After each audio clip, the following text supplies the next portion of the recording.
ایسی رسوانی ہو رہی ہے۔ بڑے معصوم بن کے کہتے ہیں کہ بھئی یزید ایسا تھا ویسا تھا۔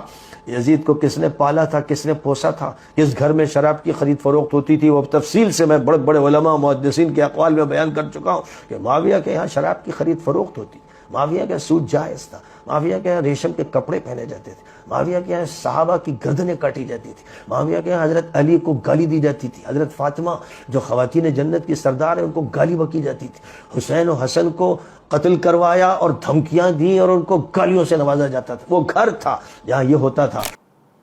وہ چاند ہیں، ان پر تھوکنے والا وہ تھوک اس کے منہ پہ واپس آتا ہے۔ صحابہ کی شان کو کون گھٹا سکتا ہے؟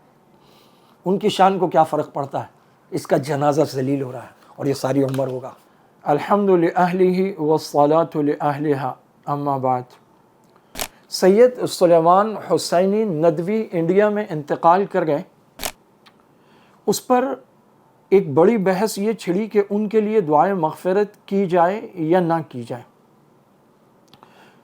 سلمان ندوی جو کچھ لکھتے آ رہے ہیں گزشتہ چند برسوں سے، اور پھر آخرکار انہوں نے ویڈیوز پر سامنے آ کر جو کچھ کہنا شروع کیا، اس میں سے اگر ہم کچھ چیزیں دیکھیں تو ان کا کہنا یہ ہے کہ آپ صلی اللہ علیہ وسلم کے بعد ابو بکر و عمر رضی اللہ عنہما العیاذ باللہ خلافت کے حقدار نہیں تھے بلکہ حضرت علی تھے، چنانچہ وہ یہ کہتے تھے کہ یہ خلافت غصب ہوئی ہے، اور یہی گستاخان صحابہ اور ایرانی مجوسیوں کا پورا پروپیگنڈا کہتا ہے اور ان کا سارا لٹریچر کہتا ہے۔ انہوں نے صاف لفظوں میں یہ لکھا، ان کی کتابیں ہیں، کچھ ہے علماء اہل سنت سے سوالات اور تہذیب الحدیث، مختلف ان کے کتابیں۔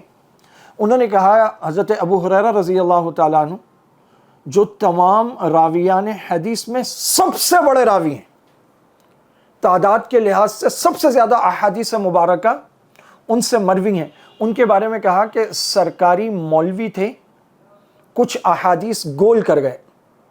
سقیفہ بنی ساعدہ جہاں مقدس ترین جماعت نے مقدس ترین دستاویز کو وجود دیا اور خلافت کا مسئلہ بغیر کسی نزاع کے حل ہوا، اس کے بارے میں کہتے ہیں کہ سقیفہ بنی ساعدہ میں حضرت عباس اور حضرت علی رضی اللہ عنہما کو نعوذ باللہ دھوکہ دیا گیا۔ ان کا کہنا یہ ہے کہ سیدنا علی المرتضیٰ رضی اللہ تعالیٰ عنہ کے خلاف خروج کرنے والے تمام لوگ فاسق ہیں، فاجر ہیں، ظالم ہیں، قاتل ہیں، حتیٰ کہ مردود الشہادہ ہیں۔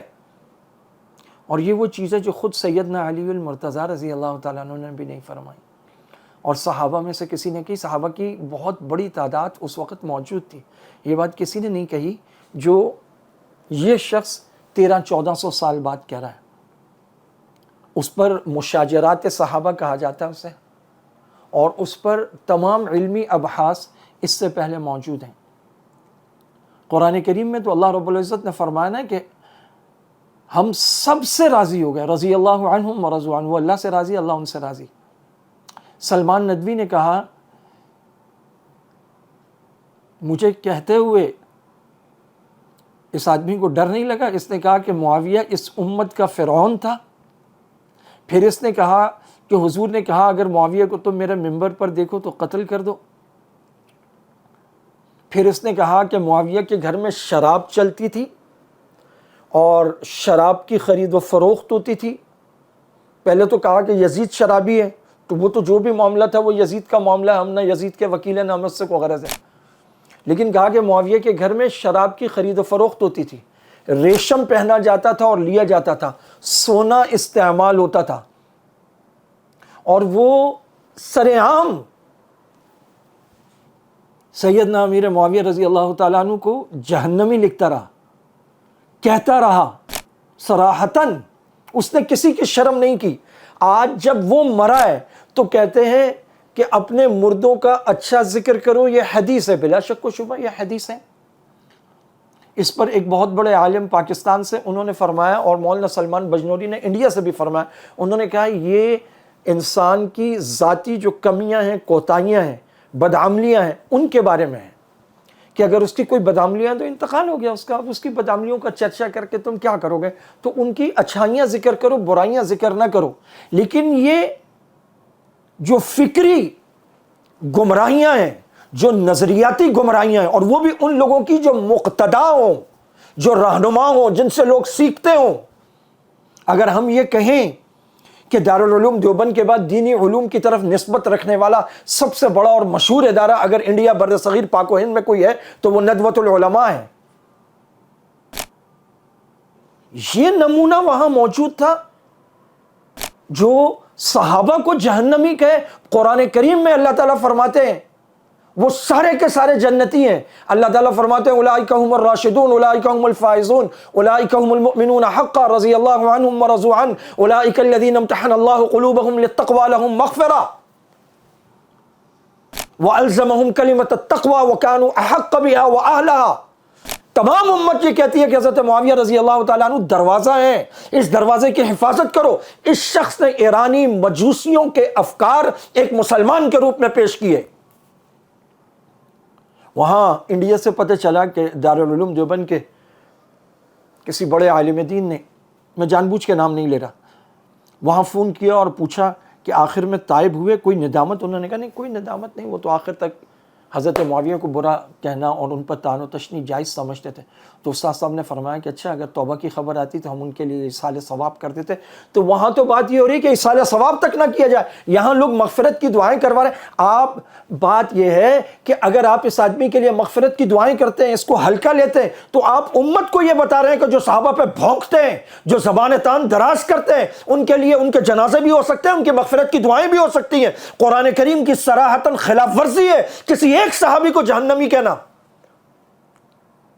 اللہ تعالیٰ ان سب کے بارے میں کہہ رہے ہیں، اللہ تعالیٰ حضور سے کہہ رہے ہیں کہ آپ ان کو معاف کر دیں، بلکہ آپ ہم سے درخواست کریں، ہم سے دعا کریں ان کی مغفرت کے لیے. اور یہ 1400 سال بعد جج لگ کے بیٹھا ہوا ہے، کہا جا رہا ہے جی مر گیا تو اس کی برائیوں کا ذکر. صحابہ کرام کو تو 1300-1400 سال ہو گئے ہیں، ان کو تو فوت ہوئے 1300-1400 سال ہو گئے. ان کی گواہیاں تو کتاب اللہ نے دی ہیں، رسول اللہ نے دی ہیں، وہ کافی نہیں تھی؟ یہ آدمی جج بن کے بیٹھا اور عدالت لگا لی. وہ لاہور کا ٹرکٹر بڈھا جس نے حال ہی میں حضرت معاویہ رضی اللہ تعالیٰ عنہ کی گستاخی کی ریحان تاریخ کے پروگرام میں، جواد نقوی عروۃ الوثقی والا، اس سے پہلے وہ تمام صحابہ کی گستاخی کر چکا ہے. اور اس نے یہ کہا تھا کہ ایرانی ملت یا امت وہ کھڑی ہے پیشوا کے ساتھ، جبکہ اس دور میں صحابہ کے بارے میں گستاخی کی، کیا بھاگ گیا تھا نعوذ باللہ چھوڑ کر. اس بد نسل بڈھے نے بڑے اس کے القاب لکھ کر کہا کہ دیوبندیوں کا بڑا محقق العصر چلا گیا.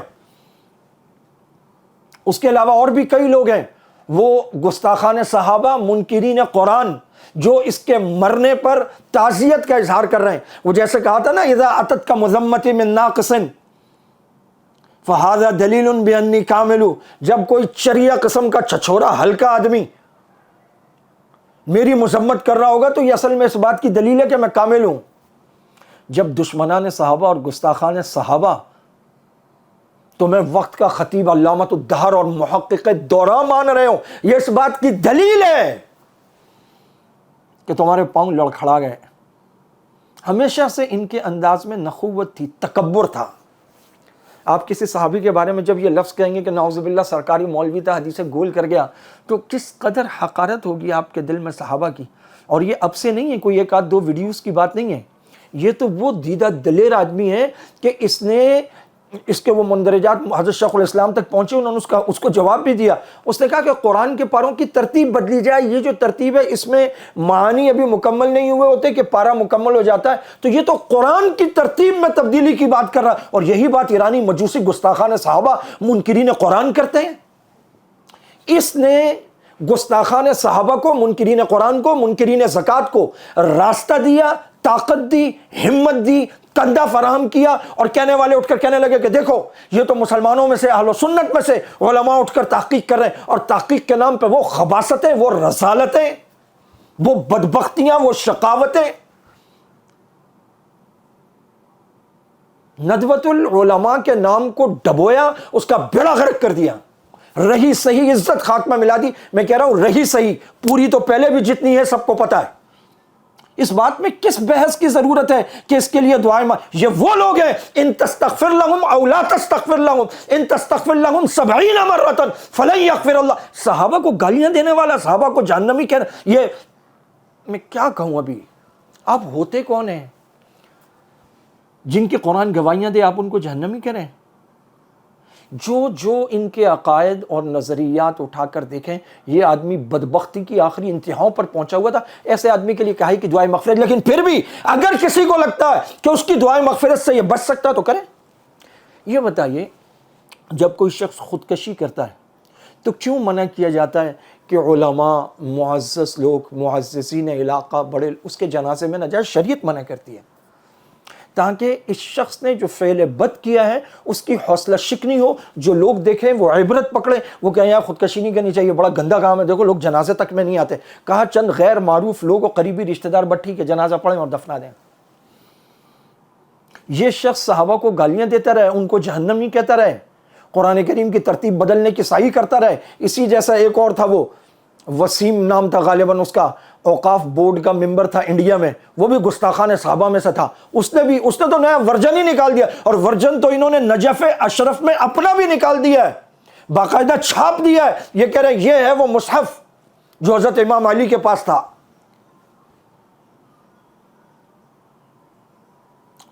اور یہ کہتا رہا سلمان ندوی کہ جس طرح بیت المقدس عالمی کنٹرول میں ہے, مکہ اور مدینہ کو عالمی کنٹرول میں لیا جائے. اور سیم یہی بات ایرانی کہتے ہیں, سیم یہی بات ایران کہتا ہے. وہ کہتے ہیں اس کو عالمی کنٹرول میں لیا جائے. عالمی کنٹرول میں جائے گا تو کہاں جائے گا؟ امریکہ اسرائیل کے پاس جائے گا, اور ٹینشن ہی ختم, باپ ہے ان کے, اور وہاں وہ قبضہ کرنا چاہتے ہیں. پوری دنیا میں بیت المقدس پر جو قبضہ کر کے ہیکل بنانا چاہتے ہیں وہ یہ قبضہ گیر ہیں جو بچوں کو قتل کر رہے ہیں. اور پوری دنیا میں جو مکہ مدینہ پہ قبضہ کرنا چاہتے ہیں وہ یہ ایرانی مجوسی گستاخان صحابہ منکرین قرآن ہے. اور یہی بات یہ سلمان ندوی کرتا تھا. کہتے جی مر گیا. یہ جو اس کی فکری برائیاں ہیں, جو اس نے امت کو گمراہ کیا ہے, جس کی وجہ سے لوگوں میں ارتداد پھیلا, گمراہی پھیلی, تو یہ تو ان کی حوصلہ افزائی کرنے والی بات ہے. اور مجھے حیرت ہوتی ہے حضرت مولانا منظور نعمانی, جنہوں نے پہلی مرتبہ لا شرقیہ ولا غربیہ کے نعرے کو پھاڑا اور اصل چہرہ دکھایا خمینی نظریات اور افکار کا, اور خمینی انقلاب کا, ایرانی انقلاب. ان کے بیٹے ہیں یہ مولانا خلیل الرحمن سجاد نعمانی. ان کا تو بس نہیں چل رہا, یہ ہاتھ سے پکڑ کے لا کے سلمان ندوی کو جنت پہنچا دیں. اس سے پہلے یہ وہ ایران جنگ کے معاملے میں وہاں گئے اور جا کے بغلگیر ہوئے. کیا ان کو پتہ نہیں ہے کہ دارالعلوم دیوبند نے گستاخان صحابہ اور منکرین قرآن کے لیے جو کفر کا فتویٰ دیا تھا وہ ان کے والد گرامی قدر کی وجہ سے دیا تھا؟ پورا بر صغیر پاک و ہند مشکور ممنون ہے, زیر بار احسان ہے, زیر بار گراں ہے ان کے والد گرامی قدر کا. اور یہ اس کے نام کو ہم بھی ان کو بڑے شوق سے سنتے تھے, دجال کے معاملے پر, قیامت کے معاملے پر, فلاں معاملے پر. لیکن سچی بات یہ ہے جس کا کام اسی کو ساجے, جس کا میدان ہے اسی کو پتہ ہوتا ہے. یہ ان کا میدان نہیں ہے, اس لیے ان کو پتہ ہی نہیں ہے کہ گستاخان صحابہ کیا کر رہے ہیں, منکرین قرآن کیا کر رہے ہیں, عقیدہ بدع کیا ہے, عقیدہ امامت کیا ہے. آج نئی نسل نہ وہ درسگاہ سے سیکھ رہی ہے, نہ وہ والدین سے سیکھ رہی ہے, نہ وہ اساتذہ سے سیکھ رہی ہے. وہ سارے کے سارے سوشل میڈیا پہ بیٹھے ہوئے ہیں اور وہ سیکھ رہے ہیں. اور ان کو غامدی جیسے لوگ اور انجینئر مرزا جیسے لوگ اور یہ سلمان ندوی اور اس طرح کے دوسرے بغیرت یہ گمراہ کر رہے ہیں. اگر ایسے لوگوں کی حوصلہ افزائی کرو گے, وہ جو علل اعلان فاسق و فاجر ہو, زانی ہو, شرابی ہو, اس کے جنازے سے بھی منع کیا گیا معززین کو, علماء کو, عمائدین کو, کہ وہ اس کے جنازے میں نہ جائیں, تاکہ لوگوں کی حوصلہ شکنی ہو کہ دیکھو یہ برا آدمی تھا, اس کو تو جنازہ تک میں لوگ نہیں جاتے. تو سلمان ندوی کا جنازہ سارے پڑھ لیں, اس کے لیے سارے اصالہ ثواب کریں, اس کے لیے مغفرت کی دعائیں کریں. اب سے تھوڑی کر رہا ہے, اس نے صرف زبانی تھوڑی کیا, غلطی سے تھوڑی کیا, کوئی بھول چوک تھوڑی ہو گئی اس سے. وہ تو لوگوں کو دعوت دیتا تھا, وہ تو علل اعلان صحابہ. اس نے یہاں تک کہا کہ تمام کے تمام صحابہ قابل اعتماد نہیں ہیں. اس نے کہا حوض کوثر سے بہت سارے صحابہ کو نعوذ باللہ بھگا دیا جائے گا. اس آدمی کی دیدہ دلیری تو دیکھو, تو خود تھا کیا یہ؟ اور اگر کسی کو لگتا ہے جی ہماری دعائیں مغفرت سے اس کی مغفرت ہو جائے گی، اس کی بھی کرواؤ اور ساتھ اپنا حشر اس کے ساتھ ہونے کی دعا مانگو۔ قربان جاؤں پاکستان کے نامور عالم دین سید عدنان کاکا خیل، اللہ تعالیٰ ان سے پاکستان میں بہت بڑا کام لے رہے ہیں۔ میری اس ویڈیو کے مخاطب صرف پاکستانی نہیں ہیں، میرے مخاطب تو انڈینز بھی ہیں۔ ان کی میں عبارت پڑھ کے سناتا ہوں کیا لکھا ہے۔ مولانا عدنان کاکا خیل فرماتے ہیں حضرات صحابہ کرام رضوان اللہ علیہم اجمعین کی شان میں بدترین گستاخیوں اور زبان درازیوں کا مرتکب اور داعی اگر بغیر توبہ کے دنیا سے رخصت ہو جائے تو فقط فوت ہو جانے کی وجہ سے کسی اعزاز و تکریم کا مستحق نہیں ہو جاتا، اور نہ اس کی گمراہیوں کا بیان اور لوگوں کو اس سے بچنے کی تلقین کوئی بد اخلاقی یا شقاوت قلبی ہوتی ہے۔ عوام الناس کی ذاتی کمزوریوں اور گناہوں کی بعد از وفات تشہیر منع ہے، مگر مقتدائیت و پیشوائیت کے مدعیوں اور اپنے افکار زائغہ کو علمی دلائل سے مبرہن کرنے کے دعوے داروں کی گمراہیوں کا ان کی زندگی میں بوقت وفات اور بعد از وفات جب تک ان کی گمراہیوں کی بازگشت سنائی دیتی رہے رد کرنا اہل علم کا فریضہ ہے۔ ان کی وفات ہرگز ان کو یہ فائدہ نہیں دیتی کہ ان کے گمراہ نظریات کا رد روک دیا جائے۔ جب بھی ان کا تذکرہ ہوگا تو یہ کہا جائے گا موصوف کے افکار و نظریات زیادہ حق سے ہٹے ہوئے اور گمراہ کن تھے، اور موصوف اس امت کے سب سے اعلیٰ و عرفہ طبقہ یعنی حضرات صحابہ کرام رضوان اللہ علیہم اجمعین پر سب و شتم اور الزام و دشنام جیسے ناپاک افعال قبیحہ و شنیعہ کے مرتکب تھے۔ یہ ہے سید عدنان کاکا خیل جو ہمیشہ لکھتے ہیں سیدنا علی المرتضیٰ کا بیٹا ہوں، حسینی سید ہوں، سیدنا علی المرتضیٰ کا بیٹا ہوں، امیر معاویہ کا غلام ہوں۔ خدا کی قسم مجھے سمجھ میں نہیں آتا کون سی بدبختی انسان تک پہنچتی ہے جب اس کی زبان طعن صحابہ پہ دراز ہوتی ہے جن کی گواہیاں قرآن نے دی ہے۔ کوئی وزیر آپ کا، کوئی دوست آپ کو کسی کی سفارش کرے نا تو آپ اس کی سفارش مانیں۔ آپ صلی اللہ علیہ وسلم کی حدیث مبارکہ آپ نے فرمایا اللہ اللہ اللہ فی اصحابی، تمہیں اللہ کا واسطہ ہے۔ امام الانبیاء سید الانبیاء رسول اللہ آپ کو اللہ کا تمہیں اللہ کا واسطہ ہے، تمہیں اللہ کا واسطہ ہے، تمہیں اللہ کا واسطہ ہے، 3 مرتبہ فرمایا میرے صحابہ کے بارے میں۔ لا تتخذوہم من بعد غرضا، میرے بعد ان کو ہدف تنقید نہ بنانا۔ وہ جماعت اور قربان جاؤں علامہ خادم حسین رضوی رحمہ اللہ فرمایا دور دور کتے ہو مالکانو پہ گئے ہو اسی یہ تھاڑی تحقیقات چوک کے اسفل السافلین وجتن دیں گے، اور جینا تو رب راضی رب در رسول راضی تسی ہونا تے پونک دے ہو۔ کوئی مداہنت، کوئی نرمی، کسی قسم کی کوئی بات نہیں۔ ذاتی طور پر تنہائی میں کوئی شخص ان کے لیے کچھ کرتا ہے کرے، لیکن ایسا شخص جو امت کو گمراہ کر گیا، گمراہی کا ذخیرہ چھوڑ گیا، بالکل توبہ طائب نہیں ہوا۔ اور توبہ طائب دیکھیں جب آپ علی اعلان کروڑوں لوگوں کو گمراہ کرتے ہیں تو پھر توبہ کسی کمرے کا کونے میں نہیں ہوتی، آپ کو بھی اس کا احساس ہوتا ہے کہ میں نے کیا غلاظتیں۔ وہ ایک تھا نا اس کو آخری عمر میں ہو گیا ہیضہ، تو اس کے منہ سے، ہیضے میں تو سبیلین کو جاتے ہیں، تو منہ سے پاخانہ نکل رہا تھا، اور اس نے صحابہ کرام پر ہذیان بکا تھا اور کتابیں لکھی تھی، تو وہ منہ سے نکلتی ہوئی غلاظت اور پاخانے کو دیکھ کر نا بڑے دکھ سے سامنے والے کو کہتا ہے اینچے است، فارسی تھا پرشین۔ اس نے کہا یہ کیا ہے؟ اس نے کہا یہ وہی غلاظت ہے جو تو نے اپنی کتاب میں کھائی ہے، وہ یہی ہے، وہ نکل رہی ہے۔ ایسے ہی رسوانی ہو رہی ہے۔ وہ چاند ہیں ان پر تھوکنے والا، وہ تھوک اس کے منہ پہ واپس آتا ہے۔ صحابہ کی شان کو کون گھٹا سکتا ہے؟ ان کی شان کو کیا فرق پڑتا ہے؟ اس کا جنازہ ذلیل ہو رہا ہے اور یہ ساری عمر ہوگا۔ صحابہ پر جو بھونکے گا، جو زبان لمبی کرے گا، وہ ذلیل ہوگا، ہونا بنتا ہے۔ حضرت مولانا سلمان بجنوری انڈیا سے ادام اللہ فیوزہم، کیا خوبصورت موقف آیا اور کتنا معتدل اکابر علماء اہل سنت اور ہمارے پورے اکابر اور تمام اس کی روح سے ایک بہترین موقف انہوں نے دیا ہے۔ انہوں نے فرمایا یہ نہیں ہو سکتا کہ ایک آدمی صحابہ پر زبان طعن دراز کرے گا اور پھر اس کے لیے دعائے مغفرت ہوگی اور اس کا یہ ہوگا وہ ہوگا، اس کو بھول جائیں گے۔ انہوں نے فرمایا اگر مرنے کا فائدہ ملتا ہے، فوت ہونے کا فائدہ ملتا ہے تو صحابہ کو تو 1400 سال ہو گئے فوت ہوئے۔ یہ کس طرح ان کی تنقیص کر رہا تھا۔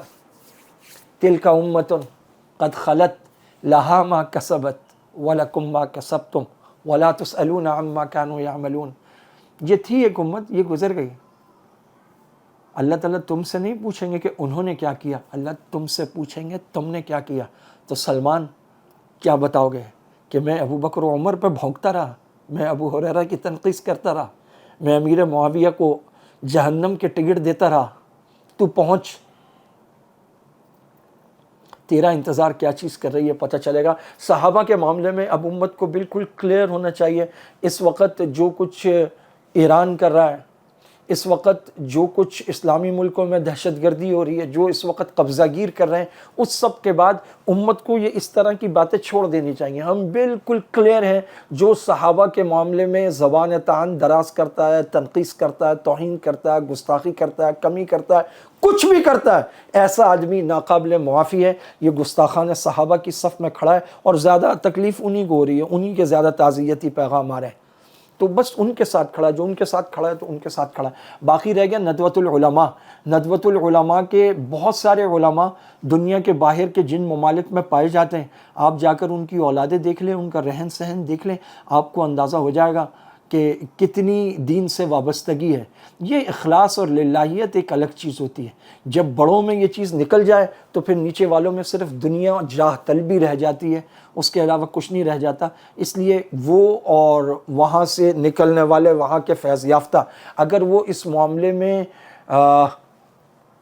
ہلکا ہاتھ رکھنے کی کوشش کرتے ہیں اور وہ کہتے ہیں ہمارے اساتذہ ہیں، ہوں گے آپ کے اساتذہ، ہمیں اس سے کوئی وہ نہیں ہے، لیکن آپ کے استاذ ہونے کے باوجود وہ آدمی بدعقیدہ تھا، گستاخ تھا اور گمراہی پر تھا اور زیادہ حق سے ہٹا ہوا تھا، اور اس نے امت کو گمراہ کیا اور غیروں کے ہاتھ میں خنجر دیا، ان کو دلائل دیے، ان کو مسلح کیا، ان کو یہ کہنے کا موقع ملا کہ دیکھو تمہارا تو یہ اتنا بڑا عالم ہے، عربی کا عالم تھا وہ، اور تمہارا اتنا بڑا عالم ہے، اتنا بڑا لکھاری ہے، یہ دیکھو یہ بھی وہی بات کہہ رہا ہے جو ہم کہہ رہے ہیں. اللہ اکبر کبیرہ. ہر وہ شخص، اور یہ بدبختی ایک دن میں نہیں آتی، جب آدمی یہ گستاخیاں کرتا رہتا ہے، دل پہ نقطے لگتے رہتے ہیں، دل سیاہ ہو جاتا ہے، پھر ایسی بدبختی ہوتی ہے کہ وہ مرتے مر جاتا ہے، لیکن اس کو لگتا ہے کہ میں صحابہ کو برا کیا ٹھیک کہہ رہا ہوں. خسرت الدنیا والآخرہ.